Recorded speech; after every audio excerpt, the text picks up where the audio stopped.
Welcome back to the channel. Today, we're talking about one of the most brutally honest, eye-opening, and life-changing books ever written. A book that doesn't try to sugarcoat life, but instead dares to look at it with complete clarity. A book that doesn't tell you to smile more or just be positive, but instead, it tells you the truth that you've been running away from your entire life. You don't have to care about everything. You don't need to be perfect. You don't have to chase happiness, success, or popularity. You only need to choose what truly matters and let go of the rest. This video is based on the groundbreaking bestseller, The Subtle Art of Not Giving a F by Mark Manson. Or, as we'll call it today for a clean and powerful message, The Subtle Art of Not Caring. Mark Manson's raw, honest writing has changed the lives of millions around the world. He dares to say what most motivational books are too afraid to admit: that life is pain, that happiness is temporary, that you will fail. And that's exactly why you need to stop chasing everything and start choosing wisely. So if you're tired of hearing the same shallow advice, just think positive. Just work harder. Just be happy. Then this book is your wake-up call, because this book is not here to comfort you. It's here to wake you up, shake you from the inside, and force you to look at your life with honest eyes. It's for the person who feels lost, for the one who's trying to make everyone happy, for the one drowning in anxiety, pressure, confusion, and for the one who's silently screaming, "I don't know what I'm doing, but I can't keep living like this." This video is not about fake positivity. This is about reality, about reclaiming your power by letting go of caring what others think, letting go of chasing meaningless goals, letting go of the belief that you must be happy all the time, and finally, choosing to live your life on your own terms. So, stay with me, because what you're about to hear isn't just a book summary, it's a mirror. And if you're brave enough to look into it, you might never live the same way again. Chapter 1. Don't try. This chapter opens with one message. The key to a good life is not caring about more, it's caring about less, but caring deeply about the things that truly matter. Mark Manson tells the story of Charles Bukowski, a failed writer, alcoholic, and gambler who finally got published at age 50. And do you know what the first words on his tombstone say? Don't try. Not keep pushing. Not work harder. Just don't try. That sounds wrong, right? But let's go deeper. The real message. Bukowski didn't mean give up. He meant stop pretending, stop forcing, stop trying to be someone you're not. You're exhausted not because you're lazy, but because you're trying to be perfect in everything. You want to look perfect, speak perfectly, be liked by everyone, be productive all day, smile all the time, be rich, happy, admired, envied, smart.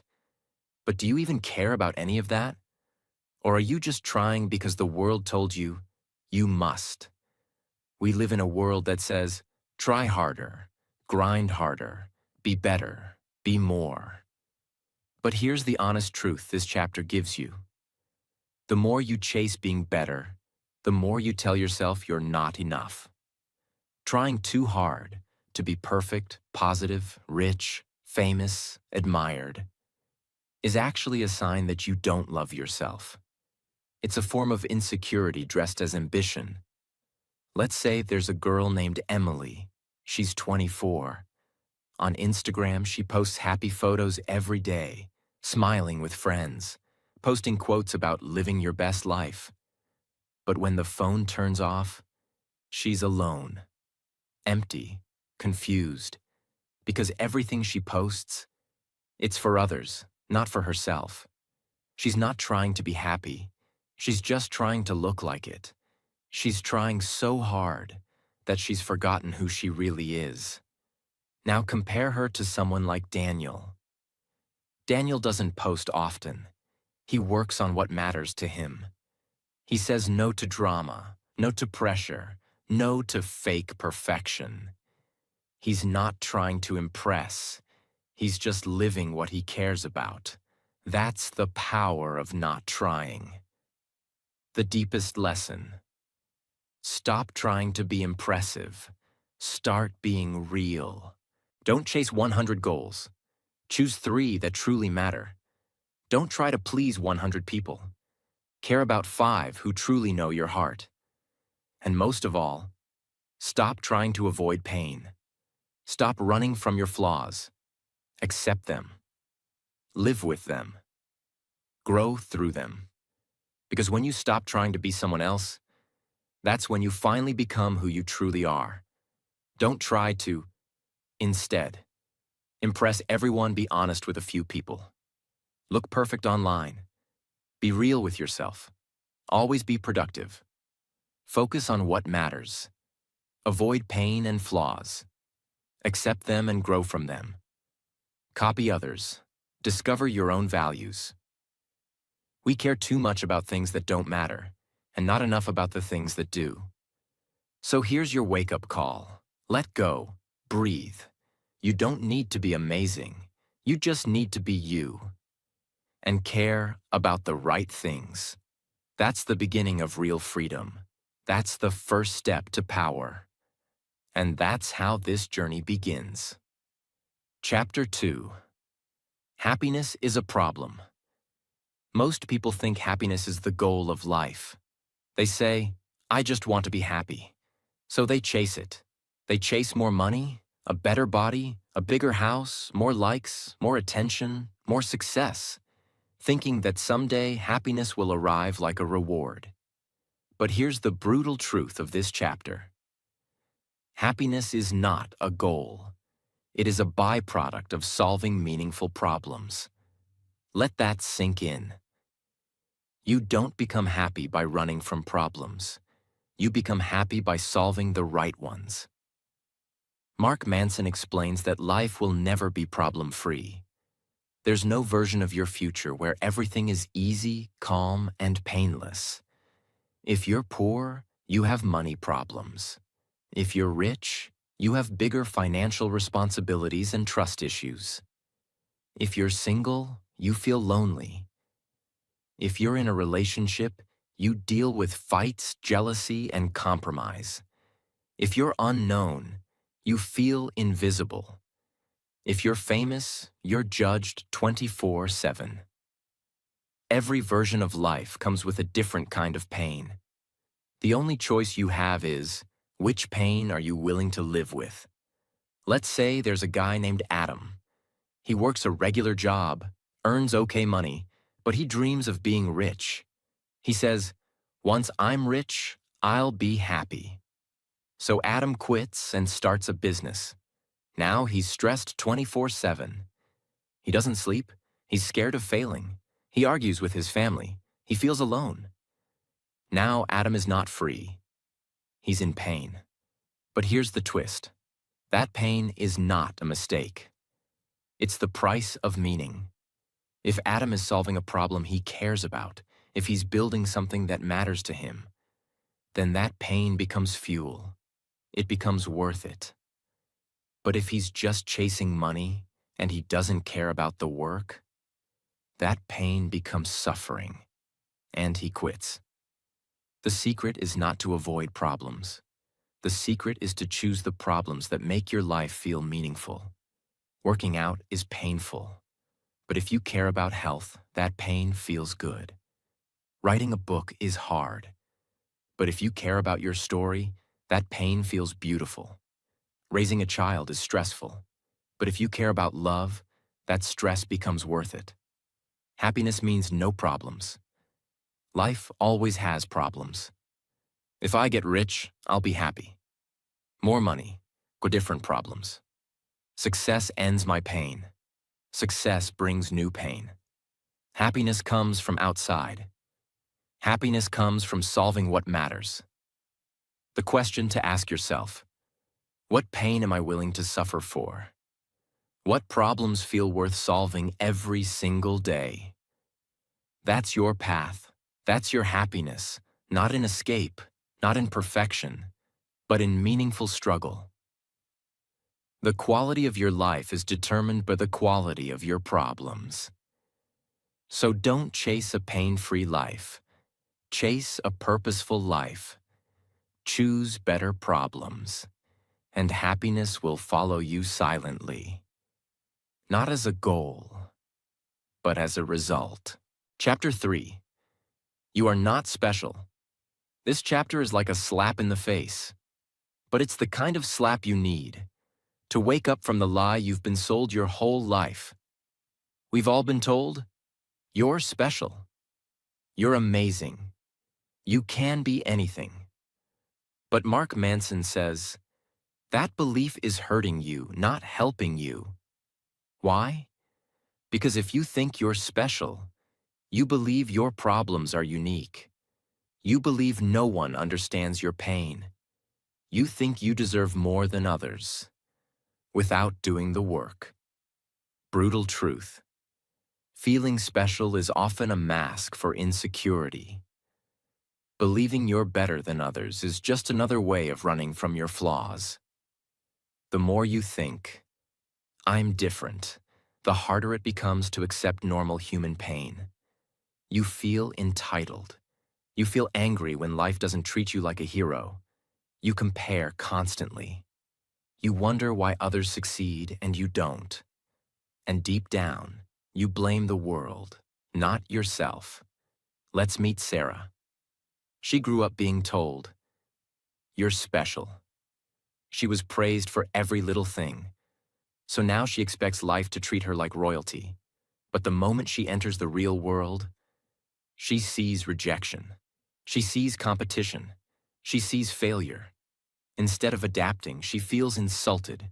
She says, I deserve better than this. She believes her pain is unfair. But here's the truth. No one is immune to pain. No one is too special for struggle. Believing you're special actually makes it harder to grow, because you refuse to face your weaknesses. Humility equals power. The moment you accept that you are not special, that's the moment you finally become free. You realize you're not above hard work. You're not entitled to success. You're just like everyone else. A human being trying to figure life out. And that's beautiful. I'm too special to fail. Failure is normal for everyone. No one understands me. Your pain is part of being human. I deserve success easily. You must earn it just like everyone. I'm different from others. You are human just like the rest. When you let go of being special, you stop chasing attention. You stop needing applause. You start focusing on what actually matters, your values, your growth, your choices. You become grounded. You become responsible. And you become real. Once you accept that you are not special, you can start building a life that actually is. Let go of ego. Let go of entitlement. Embrace your flaws. Be normal. Be honest. Be human. That's where your true strength begins. Chapter 4. The Value of Suffering. Who you are is defined by what you're willing to struggle for. This chapter takes a hard, unfiltered look at pain, not as a punishment, but as a compass. Every human being wants to be happy, confident, respected, and successful. But very few ever ask themselves the most important question of all. What kind of pain am I willing to endure for the life I want? Most people chase comfort. They want an easy life. But here's the truth, and this chapter's most important lesson. Comfort destroys growth. But suffering, when chosen wisely, becomes your greatest teacher. We've been taught to avoid pain at all costs. Don't feel sad. Don't feel angry. Don't feel anxious. Just be happy, stay calm, and think positive. But that thinking is toxic. It teaches you that something is wrong with you whenever you suffer. It tells you that sadness is weakness and pain is failure. But Mark Manson flips this upside down. He says, pain is not the problem. Avoiding pain is the problem. Let's meet a man named Hiroshi. He works at a quiet job in Tokyo. He has no passion for it, no joy, but it's stable. Every morning he wakes up, puts on his suit, and disappears into a life that's slowly killing him inside. He doesn't complain. He doesn't cry. He doesn't even scream. He just suffers silently, a dull, gray suffering, because he's scared of the other kind. He's scared of the risk, of chasing a dream, of writing, of failing, of falling, of looking stupid. So instead, he suffers safely. But here's the tragedy. His life is still full of pain, just not meaningful pain. This is the exact kind of suffering Mark warns us about. You don't get to choose a pain-free life, but you do get to choose your type of suffering. You can suffer in a meaningless job, or suffer while building your dream. You can suffer in a toxic relationship, or suffer through the pain of leaving and growing alone.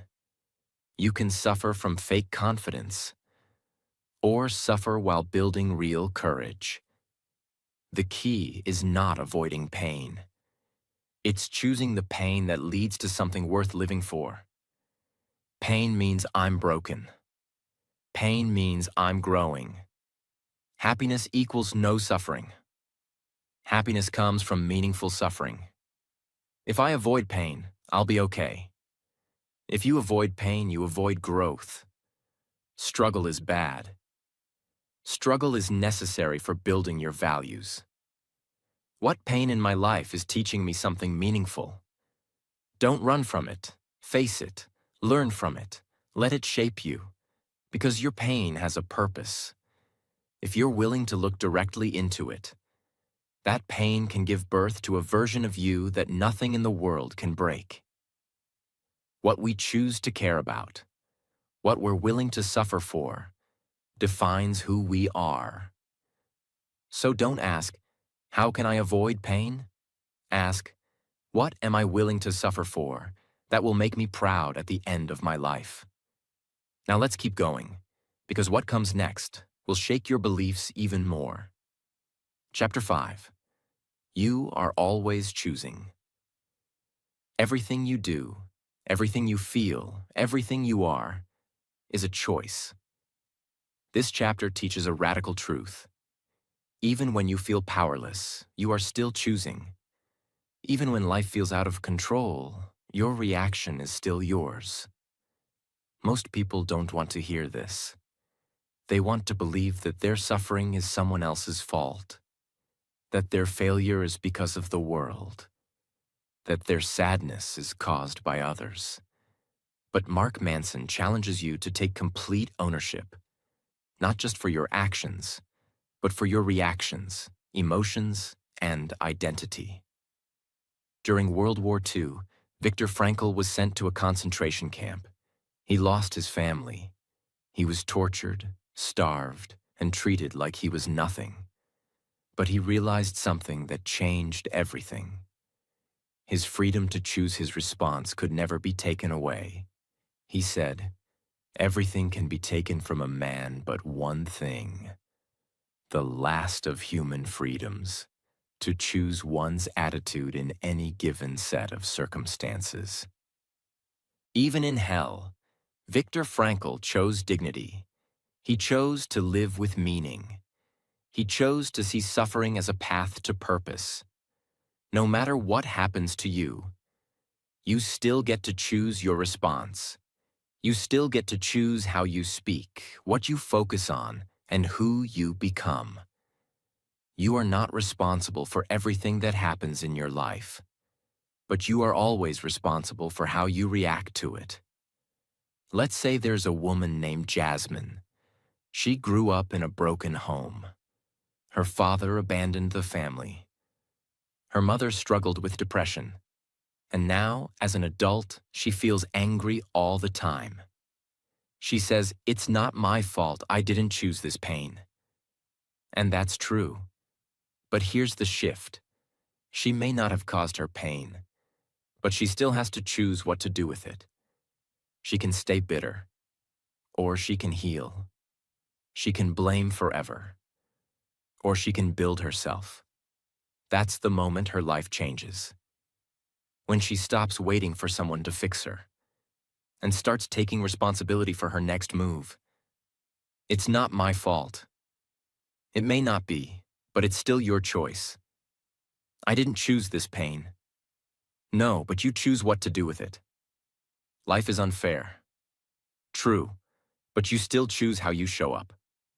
They made me feel this way. Only you control your emotions. The 3 choices you always control. 1, what you care about. 2, how you interpret events.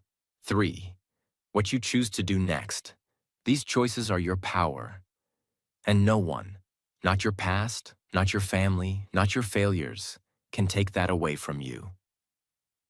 The more responsibility you take, the more power you have to change your life. Stop waiting. Stop blaming. Stop saying, "It's not fair." Start choosing. Start building. Start becoming the kind of person who owns their story. Fully. Chapter 6. You're wrong about everything, but so am I. The desire for certainty is the enemy of growth.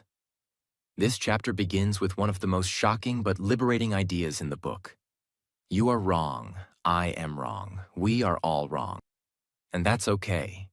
Most people live their lives trying to be right all the time. They argue to be right. They prove others wrong to feel smart. They cling to beliefs, not because those beliefs are true, but because those beliefs make them feel safe. But Mark Manson says, improvement at anything is based on thousands of tiny failures. And the magnitude of your success is based on how many times you failed at something. Let's break this down in the most honest and powerful way. You are wrong about what will make you happy, who you are, what you believe, what matters most, what success even looks like. Why? Because your brain was built for survival, not truth. It wants comfort, not reality. It wants confirmation, not correction. It wants to be right, even when it's clearly wrong.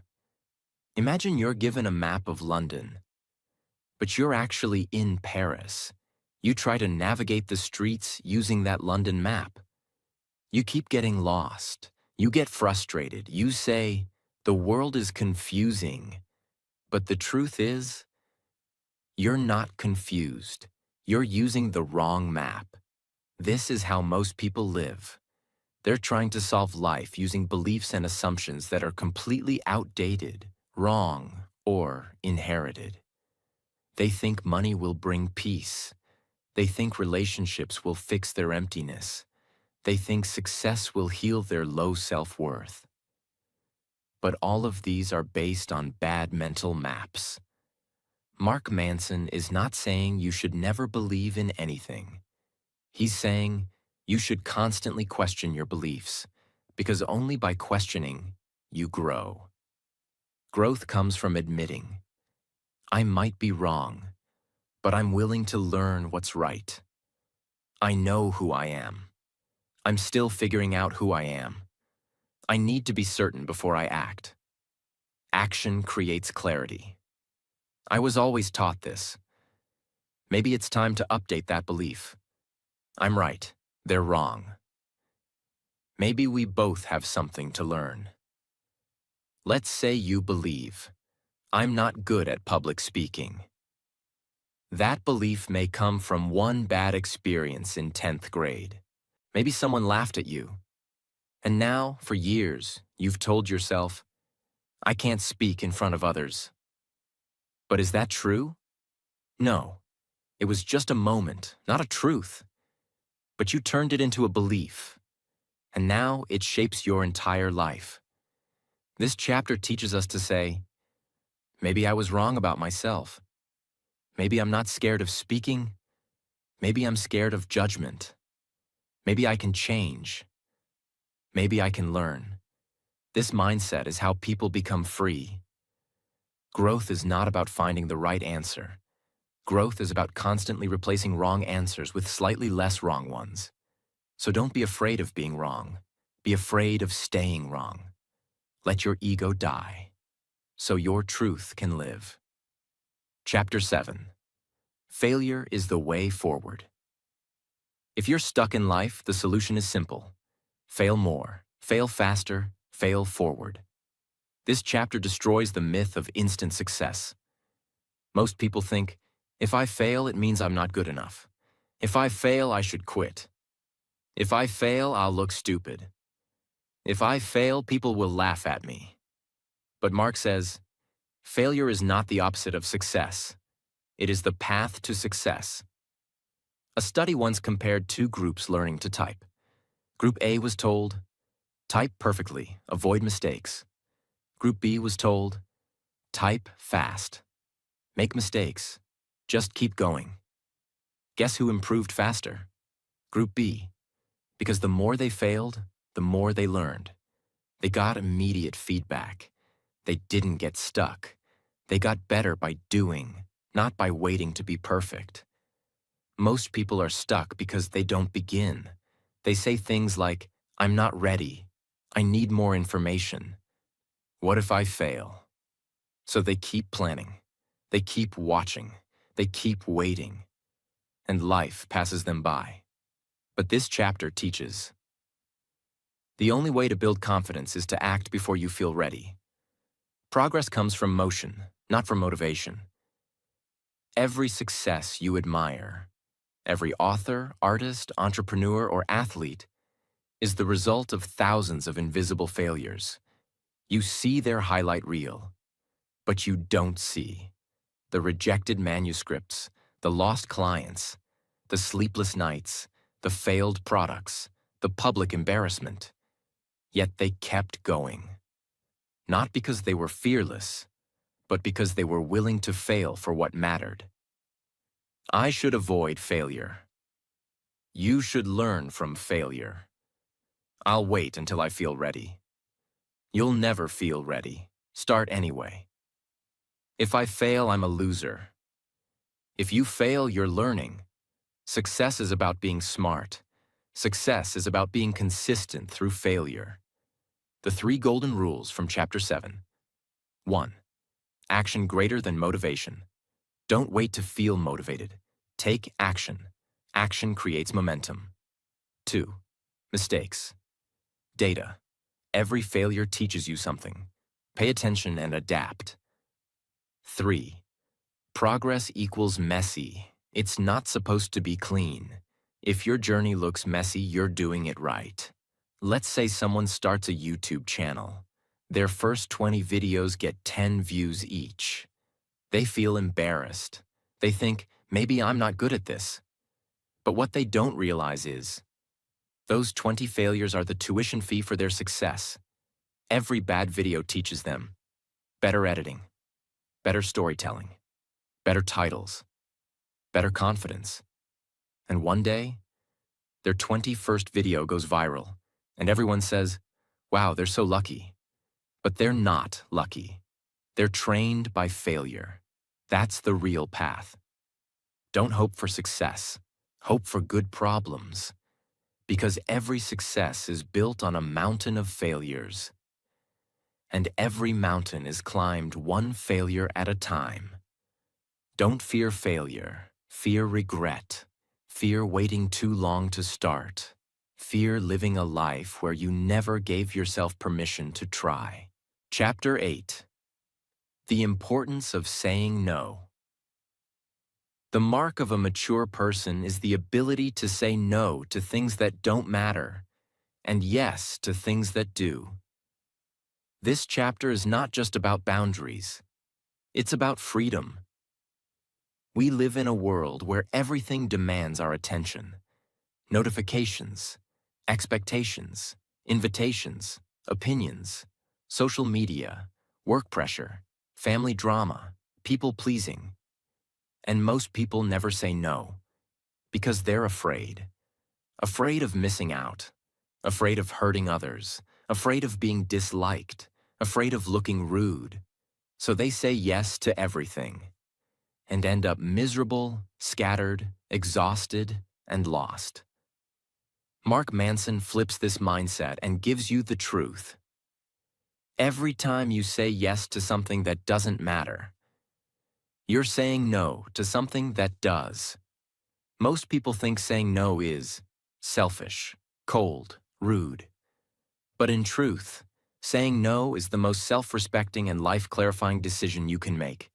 Because every no you say to toxic friendships, wasted time, unnecessary obligations, bad habits, distractions, meaningless goals, is a yes to peace, focus, growth, self-respect, purpose, progress. Imagine there's a man named Alex. Ray wants to be successful. He's kind, helpful, and always says yes. His boss asks, "Can you do this extra task tonight?" He says yes. His friend says, "Can you help me move this weekend?" He says yes. A cousin invites him to a boring wedding. He says yes. Everyone loves him. But inside, Ray is drowning. He has no time to work on his dream project. No time to read. No time to rest. No time to even breathe. Because his life belongs to everyone except himself. That's the danger of being a yes machine. Let's say you want to learn English fluently. You made a goal. I will study 1 hour every morning. But now imagine this. Your friend sends a random video. You watch it for 45 minutes. A cousin invites you to hang out. You go, even though you're tired. Someone calls and talks for an hour about gossip. You listen quietly. What happened? You said yes to distractions and no to your dream. This is what kills progress. Not evil, but too many small distractions. Drama and gossip. Peace of mind. Too many responsibilities. Time to grow, unnecessary obligations. Freedom to choose random content and scrolling. Focus and fluency. Doing what's easy. Becoming who you dream of being. You are defined not by what you say yes to, but by what you are brave enough to say no to. When you say no, you're not being mean. You're being clear. You're telling the world, I'm not available for things that waste my life anymore. And when you do that, you finally create the space to say, yes to my dreams. Yes to my growth. Yes to becoming the person I truly want to be. Chapter 9. And then you die. Death is the light by which the shadow of all life's meaning is measured. This is the final chapter. And Mark Manson doesn't end the book with a motivational cheer. He ends it with death. Why? Because when you truly understand death, you finally start to understand how to live. What if you die with your dream still inside you? This chapter forces you to confront what most people avoid, that you are not immortal, that one day you'll be gone. That all your worries, fears, doubts, overthinking, and pride will mean nothing when you're gone. But instead of depressing you, this chapter does the opposite. It makes you wake up. It makes you ask, what am I doing with this one short, beautiful life? Walk through a cemetery. Every tombstone has a name, a birth year, a death year, and one small line in the middle. A dash. That dash? It represents everything. Everything they ever did, everything they ever felt. All the love, pain, memories, success, failure, all in that dash. Now ask yourself, what will my dash represent? Will it represent fear, or will it represent courage? Will it be filled with distractions, or will it be filled with purpose? Will it say, they wasted their time? Or will it say, they lived fully and left something behind? Imagine you had a story to write, a novel the world needs. You say, I'll write it someday. But someday never comes. You stay busy, you keep delaying, and then life ends. And that story dies with you. Now replace story with your dream, your love, your truth, your art, your power, your voice, your English fluency, your purpose. If you don't act on it now, you might never act on it at all. I have time. You don't know how much time you have. I'll start later. Later might never come. I'm scared of judgment. You'll be gone one day. Will judgment matter? People will laugh if I try. They'll forget, but you'll live with regret. It's too late to change. As long as you're breathing, it's not too late. You will die, but you don't have to live like you're already dead. Use your time. Speak your truth. Learn what you've been scared to learn. Create what you were born to create. Be who you were too afraid to become. And when the final day comes, let it find you living, not hiding. This is not just a book about not caring. It's about caring about the right things. Living with clarity, honesty, focus, and freedom. So don't care about being popular. Don't care about being perfect. Don't care about looking cool. Don't care about what others expect. Care about becoming your most powerful, peaceful, and purposeful self. Care about what you'll leave behind. Care about what truly matters. Before your time runs out.